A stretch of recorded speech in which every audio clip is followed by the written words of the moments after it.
Imagine waking up one morning to find your entire nation blacklisted by the most powerful country on earth. Family reunions, study opportunities, business deals, medical treatments, all suddenly out of reach. And if you think this is fiction, just watch this short clip.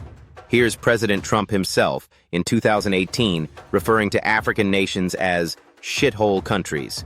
Source: ABC News on YouTube. This is included here for commentary and educational purposes under fair use. Watch this. Using vulgar language, President Trump today questioned why the United States would allow people from Haiti and Africa into the country, describing those places using an expletive while suggesting people from Norway might be more acceptable. Why do we want these people from, quote, all these shithole countries here? Trump was referring to African nations and Haiti, before suggesting the U.S. should have more people from places like Norway, whose prime minister he met yesterday. It's clear from that clip that Trump has no respect for black Africans. The message is obvious. He shows preference for others over us. You saw it for yourself. I rest my case.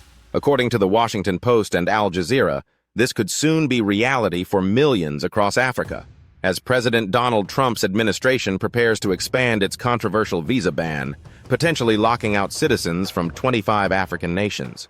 In June 2025, the Trump administration issued a confidential State Department memo, quietly listing countries like Nigeria, Ghana, Ethiopia, Egypt, and Senegal. These governments were given just 60 days to overhaul their identity and security systems, or face an almost total freeze on U.S. visas by August.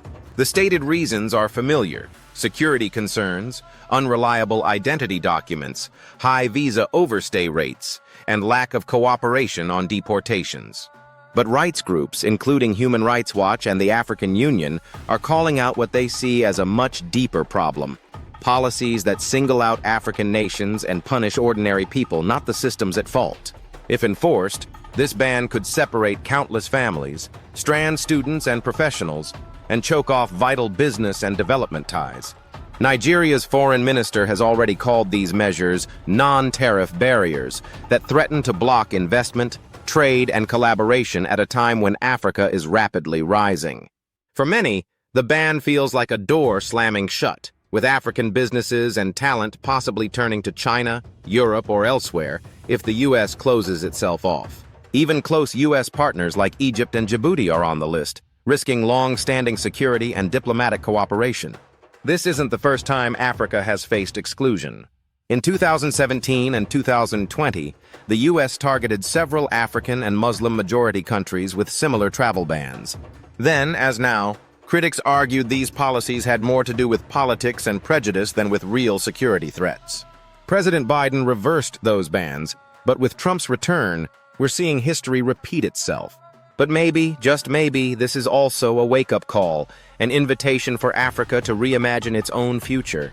Over 60 years ago, Dr. Kwame Nkrumah, Ghana's first president and a pioneer of African unity, spoke powerfully about the need for one Africa, one market, one passport, one destiny.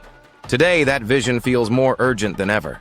The African Continental Free Trade Area is already breaking down trade barriers, and a movement for visa-free travel within Africa is gathering steam. In January 2021, the African Union launched the African Passport Project, aiming for borderless travel across the continent.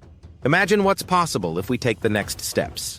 Tanzania is leading the way with Swahili, a language now spoken by over 100 million people and spreading far beyond East Africa.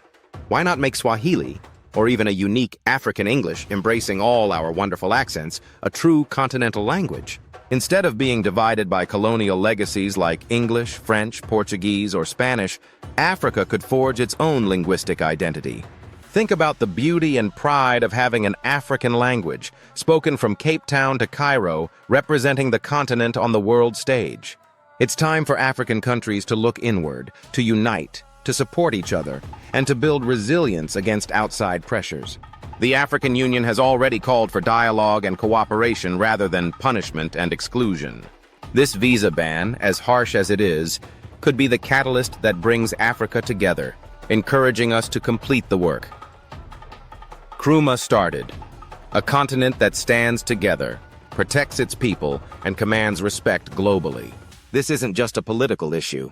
It's about dignity, opportunity, and our right to shape our own destiny. With so many young Africans dreaming big, building businesses, and seeking new knowledge, the future belongs to a united Africa, one that welcomes the world but refuses to be pushed around or divided by foreign powers. So what do you think? Is America right to impose these bans, or is this a turning point for Africa to unite and chart its own course? Should African nations double down on unity, common markets, and visa-free travel for their own citizens? How would you like to see African leaders respond to this challenge? Let's get the conversation started. Share your thoughts in the comments below. If you value honest, independent analysis of Africa's future, don't forget to subscribe and ring the bell for more updates. Your voice truly matters. Thank you for watching the African Reset. Stay united, stay informed, and keep believing in Africa's promise.